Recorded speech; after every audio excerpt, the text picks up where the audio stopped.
Oh, thank you.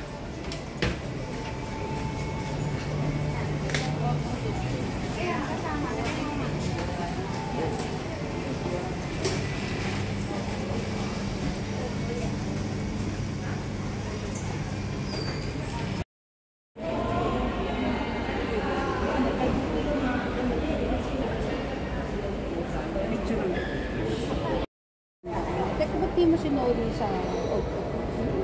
Sabi mo, wala nang time. Yung ginamit ko nung nagpasok ako, sabi ko, bibili ko na lang dito. Ay, wala pa naman sa airport. Octopus? Sa 7-Eleven lang naisip ko. Okay. Sabi ko, kakain ko na lang sa aeroplano. Kasi kumain na siya sa airport, sa labasan ko. Sa aeroplano daw, ibabayad na. Sayang pa rin kung nirepan mo ito. Di ba may bayad yung pang nirepan?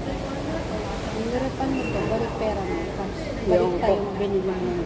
Saka kung magkano. Hindi na, sabi mo na lang. Sabi niya, sure yan na 150 pa yan laman. Hindi ako mangulo. Ikaw, ba't ka naman sabay yung amo ko, mag-asawa, natatakot ako kapag kada sumisigaw, nininervous ako. Patutuloy anak mo na, sumisigaw na rin. Ilang taon daw alaga? 3 years old. Wow. Yung lalaki daw police, yung babae stay there. Pati daw makasigaw yung lalaki. Kasi sinisigaw yung asawa.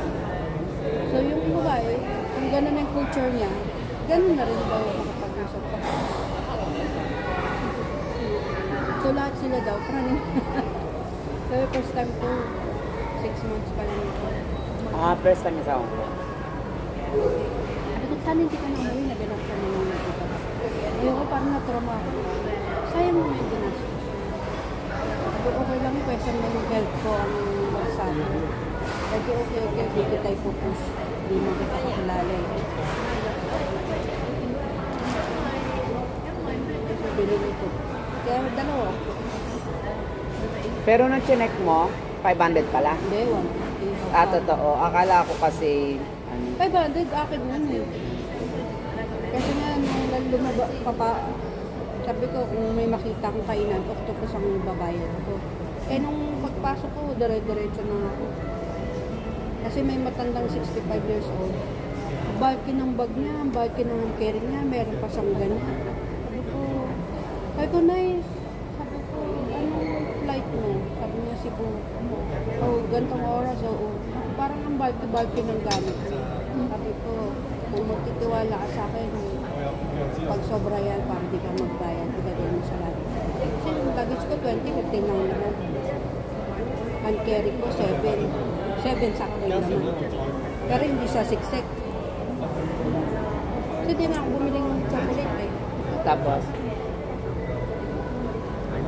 Sabi ko, mag-ano ka na dyan, yung mag-top up sa computer. Eh, paano ba ako? Sabi ko, pag di mo alam, magpa-assist ka sa kanila. Ayan yung mama nagpa-assist. So, yung assist. So, parang nag-check-in, online check-in. Pero pupunta pa rin sa counter. Kasi iwan nila. Ano silbi ng online check-in? Wala. Pero lagi ako nire-remind ng babae mag-online check-in. Eh, di yun nga. Sabi ng